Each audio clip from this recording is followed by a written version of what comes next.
देखने में क्या है problem. So next topic is recursion. Basically ऐसे रिकर्जन करने के बीच में ना क्या होता है, क्या होता है?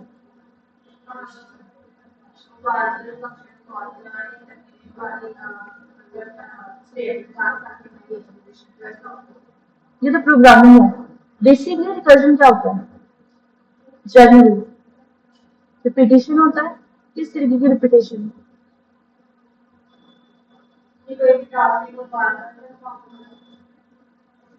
मैम जैसे एक होगा आइट्रेशन। दोनों फर्क है।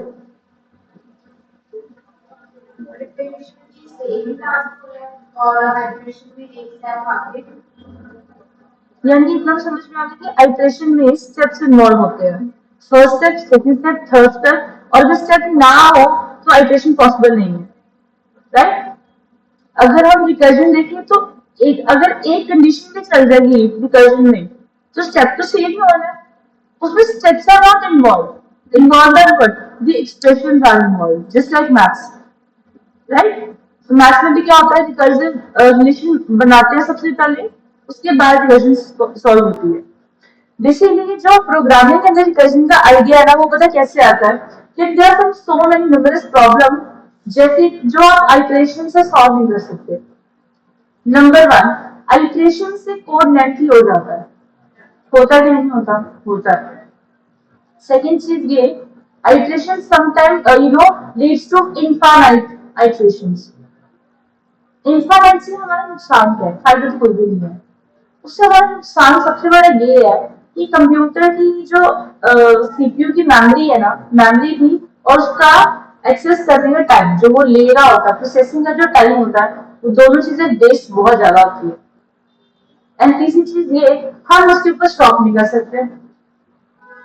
अभी तो आपके पास सॉफ्टवेयर ही बड़े यूटिलाइज वाले हैं, बड़े अच्छे सॉफ्टवेयर है, आप उसको बड़े आराम से उसको बंद कर सकते हो। जब आप यही चीज किसी कंपनी के लिए सॉफ्टवेयर बनाओगे ना, तब ये चीज नहीं हो सकती। बिकॉज आपने उसको इंटरफेस कैसे बना के देना है कि जिसमें वो स्टॉप ना कर सके, उसको सिर्फ दिखे प्रोसेसिंग कैसे हो रही है, क्या हो रहा है, that's not involve actually, the coding part is actually not involve. Getting my point? So यहाँ पे ये चीजें डील करके रखी गई है। सो कहते हैं रिकर्जन का मतलब होता है इन्वॉल्व द स्टेप्स, कि रिकर्जन मतलब वही प्रोसेस है, बार बार एग्जीक्यूशन में चला जाएगा। आइटरेशन में बेसिकली क्या होगा, स्टेप्स इन्वॉल्व होंगे। अब कहते हैं कि पाइथन के अंदर क्या काम, कहते हैं we know that the function can call other functions. करते सकते हो, अभी तक हमने वो चीज ट्राई नहीं करी। एक स्टार्ट का फंक्शन बनाया, मान लो कि अगर मैंने क्या किया, मैंने एक लॉगिन का फंक्शन बना दिया। इन दैट लॉगिन फंक्शन, वो जब लॉगिन का फंक्शन बनाया, उसके अंदर हो सकता है कि मुझे लॉग आउट की भी जरूरत हो सकता है ना। लॉगिन का फंक्शन बन गया, उसी फंक्शन के अंदर we need the log out part as well. तो हम लॉगिन के अंदर लॉग आउट को कॉल कर देंगे, देन वी रिक्वायर, जब हम इसकी जरूरत होगी, हम लॉगिन के अंदर लॉग आउट को कॉल कर देंगे। ये चीज इन्वॉल्व है इन रिकर्सिव फंक्शन कॉल। कितना वैसे कर सकते हो। व्हाट इफ कि बार बार कॉल करेंगे दोनों, लॉगिन ने लॉग आउट को कॉल किया, अब लॉग आउट को जरूरत है लॉगिन की। ध्यान से समझो, अगर किसी को ऑनलाइन में भी नहीं समझ में आ रहा तो थोड़े ध्यान से समझो, मैं क्या कहने की कोशिश कर रही हूँ। मैंने कहा आपने कुछ ऐसा इंटरफेस बना दिया था जहां पे जो यूजर था उसने सबसे पहले किसकी कोशिश कर दी, लॉगिन करने की कोशिश कर दी। उसने लॉगिन करने की कोशिश कर दी, अब वो क्या चाहता है, लॉग आउट करना, बट वो नहीं कर पा रहा। मे बी उसका लॉग इन नहीं है। अगर वो यूजर लॉग इन ही नहीं है, फिर वो लॉग आउट नहीं कर सकता। अगर वो नहीं कर सकता, उसको वापस भेजो लॉग इन के पास। what we are doing, we are calling this function recursively. Repetition इसको कॉल करनी है, this is calling this and this is calling this। और एक चांस और भी हो सकता है, may be login is calling itself again and again। तो ये कुछ टाइप्स हो जाती है रिकर्शन की, direct and indirect. In the first phase, जब मैं कह रही हूँ कि लॉगिन खुद को कॉल कर रहा है, लॉगिन खुद को कॉल क्यों करेगा? हो सकता है कि उसका लॉगिन प्रॉपर नहीं हो पा रहा हो, उसकी पासवर्ड करेक्शन नहीं है। अब लॉगिन तब होता है जब क्रिएट एन अकाउंट होता है, राइट? तो मैंने कहा वो खुद को बार बार कॉल कर ही जा रहा है, मैं उसको बार बार कह तेरा पासवर्ड मैच नहीं कर रहा, स्टोर होगा तो मैच होगा ना। So what I am doing, I am calling it again and again. So rather than doing while, मैं रिकर्सिव को कॉल कर रही हूँ. मैंने क्या लिखती हूँ, व्हाइल जब तक ट्रू है, एंड समटाइम ट्रू से भी रिजल्ट नहीं आता, इंफिनिट चला जाता है. समटाइम होता है कि एक्सप्रेशन हम बना नहीं पाते, होता है कि नहीं. समटाइम हम एक्सप्रेशन फॉर्म नहीं कर पाते, हम कहीं ना कहीं ऑपरेटर की सीरीज में फंस जाते हैं. To avoid this small mistake, you could use the recursive call. So ये हो गया. This type is known as the direct recursion. इसको कहते हैं direct recursion. जब एक फंक्शन अपने आप ही को कॉल करता है, लेकिन जब ये लॉगिन ने लॉगर को कॉल किया, which means लॉगिन को मैं कह सकती हूँ A, लॉगर is B. अब logger is B again calling to A. This is known as the indirect recursion. Because ultimately call तो लॉगिन ही हो रहा है. लॉगिन ने लॉगर को कॉल किया and that logger is calling the login again. This is the indirect recursion. Repetition तो हुई लेकिन स्टेप्स इन्वॉल्व नहीं है. राइट. सो नेक्स्ट इज, कहते it is even possible for a function to call itself and this type of construct are termed as recursive function. कहते following image ये show करेगी कि इसके लिए बनेगा जैसे डेफ करके रिकर्सिव फंक्शन को कॉल कर दो, इसी रिकर्सिव के अंदर रिकर्सिव फंक्शन का नाम दे दो, चाहे उसको बाद में भी कॉल कर सकते हो. तो ये दोनों क्या करेंगे, इसी फंक्शन को कॉल करेंगे. नेक्स्ट इज फंक्शन के अंदर कॉल करवाती है. हाँ, ये तो फंक्शन कॉल हुई है ना, ये तो होनी ही होनी है. सबसे पहले कौन सी कॉल चलेगी, ये वाली जो ड्राइवर कोड में है. ड्राइवर कोड की रिकर्सिव कॉल हुई तो ये इस रिकर्सिव कॉल पे आ गया. जब ये रिकर्सिव कॉल पे आया उसके बाद इसकी बॉडी के अंदर, फंक्शन की बॉडी के अंदर रिकर्सिव कॉल है and this recursive call is calling this again and again. But we have to set some limit, इसको रोका कैसे जा सके, वो सिंटेक्स में पढ़ते हैं आगे चल के. देन कहते हैं रिकर्सिव फंक्शन के अंदर दो पार्ट होते हैं. पहला होता है बेस कंडीशन, सेकंड क्या होता है, रिकर्सिव केस होता है. कहते हैं बेस कंडीशन में क्या होता है, this helps us to terminate the recursive function. जब तुम्हारी आइटरेशन होती है तुम एक कंडीशन लगाते हो, उस कंडीशन को हम रिकर्सिव फंक्शन में बेस कंडीशन कहते हैं. कहते हैं it is a simple case that can be answered directly and doesn't use any recursion. If satisfied, it returns the final computable answer, and if this is omitted, the function will run it infinitely. क्योंकि अगर तुमने इसको नहीं लगाया तो function चलता रहेगा just like an infinite loop. लेकिन कोई लिमिट तो होगी, कब तक चलेगा, साल 2 साल तो नहीं चलेगा, कोई लिमिट तो होगी. In milliseconds, picoseconds, nanoseconds, right. यहाँ सेकेंड या मिनट की अंदर होगी, आवर्स, कितना टाइम. कहते एक टाइम तो आएगा जब मेमोरी फुल हो जाएगी, कंप्यूटर एग्जीक्यूट नहीं कर पाएगा. कहते वो जब प्रोसेस होगा तो उस सिचुएशन तक आने से पहले तुम्हारा एक एरर अपने आप कॉल हो जाएगा, जिसको नाम दिया जाता है स्टैक ओवरफ्लो. डन. समझते हैं इस कोड को. एक प्रोग्राम बनाने की कोशिश करते हैं. अच्छा वो आते हैं सबको, क्या नाम इसका, फैक्टोरियल नंबर. अपने से छोटा नंबर है, उसको मल्टीप्लाई करोगे -1 से तो बन जाएगा काम, राइट. अच्छा मेरे को बताओ कि मैं कैसे बनाऊं. सबसे पहले तो डेफ फंक्शन बन जाएगा. मैं यहाँ पे फैक्ट लिख दूं तो बात बन जाएगी. एन यहाँ पे पास करा देते हैं. अब यहाँ पे क्या करूं, बेस कंडीशन, पहला स्टेप बेस कंडीशन. तो अगर यहाँ पे इफ लिख के एन की क्वालिटी 0 करूं तो बात बननी चाहिए. इसको मैं बाद में अच्छे से एक्सप्लेन करूंगी that why I am taking 0. और इसके बाद क्या करना चाहिए, कुछ रिटर्न होना चाहिए, रिटर्न 1. Very good, return 1. उसके बाद मैं इसको एल्स में लिख सकती हूँ. अगर ठीक है, अगर बेस कंडीशन ट्रू होगी तो 1 रिटर्न होंगे, वापस प्रोग्राम में चला जाए, अदरवाइज ना जाए. तो मैं यहाँ इसको कह रही हूँ कि अदरवाइज क्या करते जाओ, मुझे फैक्टोरियल का यहाँ पे क्या देना है, एक्सप्रेशन देना है. So how can do that, कैसे करें. हाँ, n-1 लिखने जाएगा कहां पे, अगर n मल्टीप्लाई करें तो बात बनेगी, राइट. क्या इसको रिटर्न करवाना चाहिए कि नहीं? मतलब ये है कि अगर हम इसके आगे रिटर्न लिख दें तो ये थोड़ा मैं सब हो गया, ठीक है, ऐसा होना चाहिए। चलो बाकी बात देखेंगे। अब अगर मैं यहाँ पे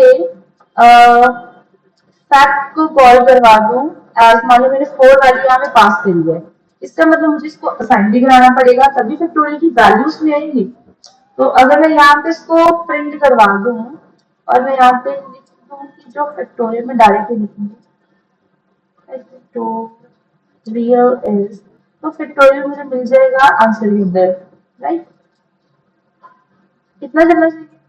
अगर इसको एग्जीक्यूट करें तो क्या मिलेगा? क्या आंसर आना चाहिए?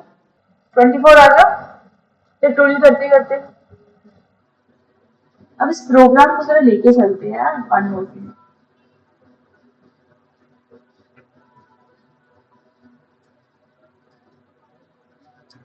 बड़े आराम से ध्यान से समझना इसको, ठीक है?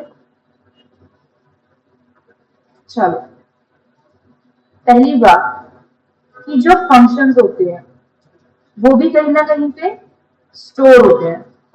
मैंने तुम्हें हमेशा चीज बताई है, जो वेरिएबल्स है वो किस तरीके की मेमोरी में स्टोर होते हैं, उनके लिए भी तो कोई डेटा स्ट्रक्चर तो चलता होगा ना। वो कौन सी मेमोरी में स्टोर होते हैं बोलो जरा, बहुत बार बताया मैंने, ऑनलाइन वाली भी बता दो।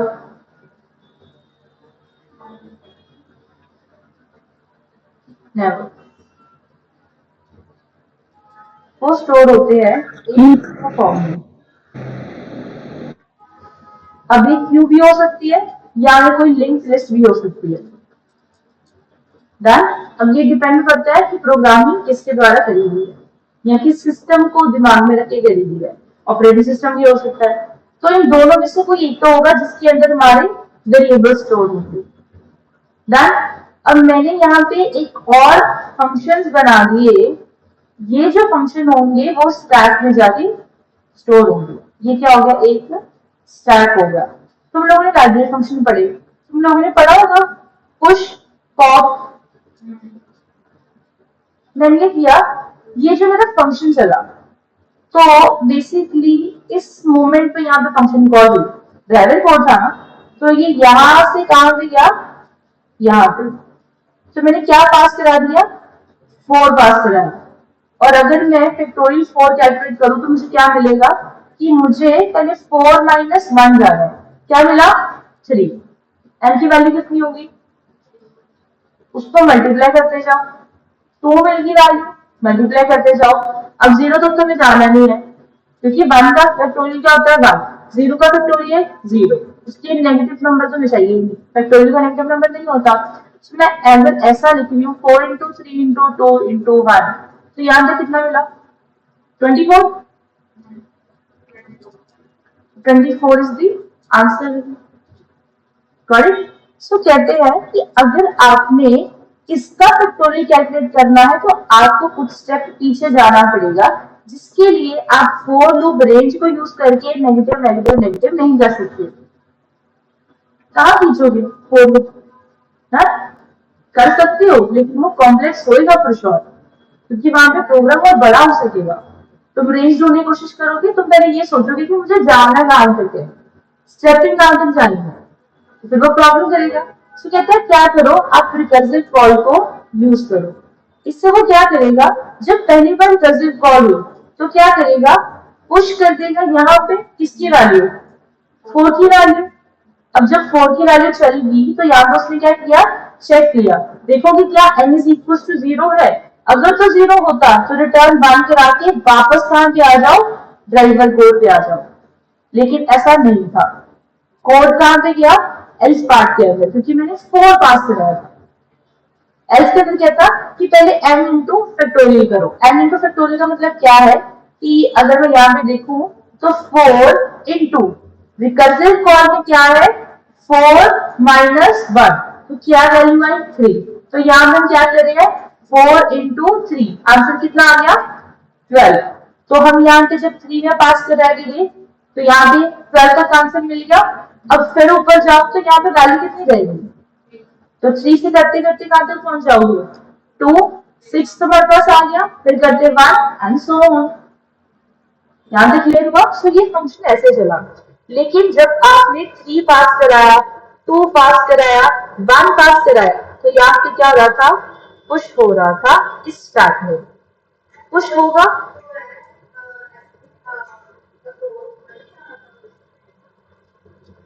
जैसे इंस्पिरेशन यहाँ पे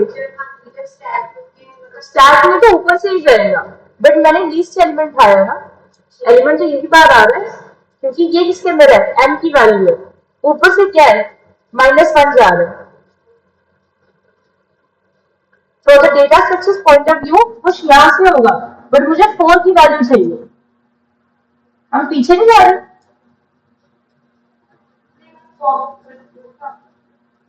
बेटा डेटा स्ट्रक्चर के पॉइंट ऑफ व्यू से वो तेरी बात ठीक है, बट मैं डेटा स्ट्रक्चर के पॉइंट ऑफ व्यू से नहीं ले रही, मुझे लीस्ट वैल्यू उठानी है। लास्ट वैल्यू कौन सी आ रही है, 4 ही आएगी मेरे पास,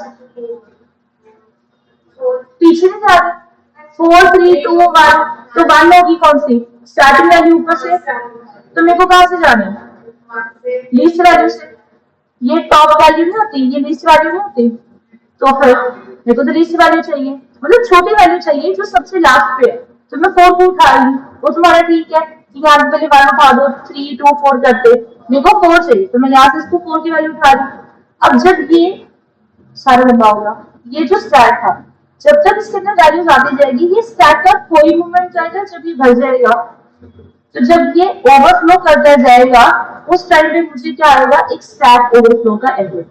बट फिलहाल I really want to avoid that error, तो मैं एक बेस कंडीशन लगा लूंगी। उस बेस कंडीशन में क्या मिल गया मेरे को, ये सारा प्रोसेस मिल गया। 2, 1 एक टाइम तो आएगा जब यहाँ पे क्या हो जाएगा, 1 -1 हो जाएगा, दैट उसमें क्या आंसर मिल जाएगा तुम्हें। अब जब 0 मिला तो कंडीशन चल की ऊपर ट्रू हुई, ड्राइवर कोड पे पहुंच गए।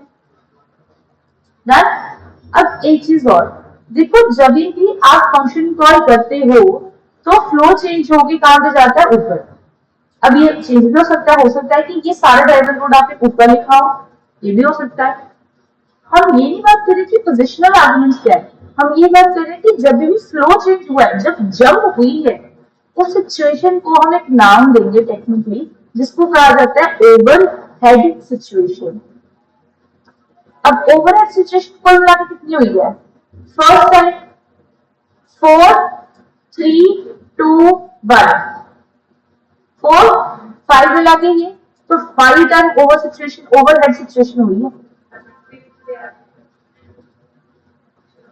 बात समझ में आई, तो फर्स्ट टाइम आपकी ओवरहेड सिचुएशन यहाँ पे कंप्लीट हुई है। अब जितना भी ये प्रोग्राम रन करने के लिए टाइम लेगा, वो इधर स्पेसिफाई होकर आ जाएगा, तो टाइम वो डेफिनेटली जरूर लेगा। क्लैरिटी नहीं सबको, यहाँ पे कोई डाउट किसी को भी, एनीवन, नो वन, समझ में आया। तो यही बेसिकली क्या है, आपका एक recursive function and recursive call है। क्लियर सबको, किसी चीज में डाउट। अब नेक्स्ट इसके अंदर क्या है, इसकी वर्किंग, वैसे ये तो मैंने तुम लोगों को समझा ही दी है, तो इसको समझ में आ गया। अच्छा ठीक है, एम्प्टी स्टैक का फर्स्ट कॉल हुई, सेकंड कॉल हुई, थर्ड कॉल हुई, करते करते वापस भी तो जा रहे हैं। जैसे फंक्शन खत्म हुआ, सारा स्टैक वेला हो जाता है। ये बात हमने क्यों करी, फर्स्ट ऑफ ऑल जब ये फंक्शन यहाँ पे बना था, मान लो कि ये मेरे पास यहाँ पे कोई इतनी बड़ी मेमोरी है, इस मेमोरी के अंदर यहाँ पे ड्राइवर कोड होगा एंड यहाँ पे वो यूजर डिफाइंड फंक्शन होगा। डन, यहाँ से मैंने कॉल यहाँ पे भेजी है, तो इसके अंदर में क्या बनाए थे मैंने, लोकल वेरिएबल्स बनाए थे। अब वो जो लोकल वेरिएबल को मैंने एक बार 4, 3, 2, 1 कर दी, जो मेरे पास 24 आ गया, वो आ गया। अब यही रिकर्सिव कॉल जब दोबारा होगी ना ड्राइवर कोड से, ये कहीं और बन जाएगा।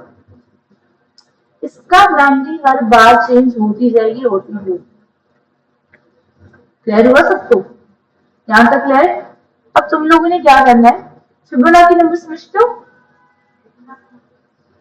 समझते हो क्या होता है उसमें, फिबोनाची सीरीज। ये भी रिजर्व है, ये भी रिजर्व है। 0 + 1 करो, क्या मिलेगा? तो 1 + 2 करो। अरे 2 कहाँ दिया, 1 + 1 है। 3 करते जाओ, तुम्हें सीरीज मिलती जाएगी। मतलब पहली 2 सीरीज क्या होगी? सॉरी, पहले 2 नंबर्स क्या होंगे? फिक्स्ड होंगे। अब तुमने यही चीज करते करते मेरे को फिबोनाची सीरीज प्रिंट करा के दिखानी है। मैंने जब कहा फिबोनाची सीरीज, तो मुझे सिर्फ फिबोनाची सीरीज चाहिए using recursive call and iteration, दोनों से। तो मैं तुम लोग यहाँ पे टास्क लिख देती हूँ, तुम लोगों ने करना है।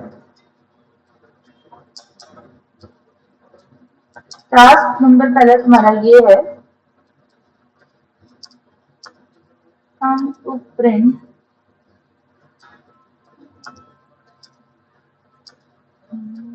number using loops, and task number 0 होगा तुम लोगों का program to print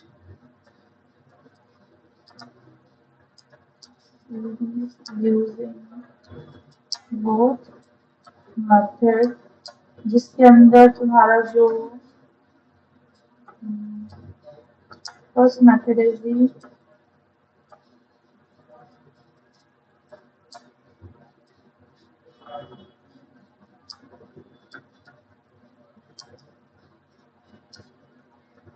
ये दोनों मेथड से तुम लोगों ने फिबोनाची सीरीज को कंप्लीट करना है। डन। पहला क्वेश्चन ये है, फैक्टोरियल ऑफ नंबर कैलकुलेट करना है विदाउट यूजिंग लूप करना है, एंड सेकंड में फिबोनाची सीरीज रिकर्सिव कॉल से भी करना है और आइटरेशन से भी करना है, दोनों से होना चाहिए। यहाँ तो क्लियर हो गया। सो अब ये तुम्हारा प्रोग्राम है, जल्दी से प्लीज इसको खत्म कर लेना, एंड वी विल ट्राई कि मैं फिर तुम लोग को डिफरेंस समझा दूँ अलग अलग फैमिली हम क्यों कह रही हैं, वो एक्चुअली में दिख कैसे रही है। ठीक है, फिर मैं उसका भी कवर करवा दूँ। तो ये सारे मेरे को जल्दी भेज दो। ऑनलाइन बनी है, जिसको कोई डाउट है या समथिंग, एनीवन? नहीं समझ में आया कुछ? आया है। ओके ओके, ठीक है, ओके।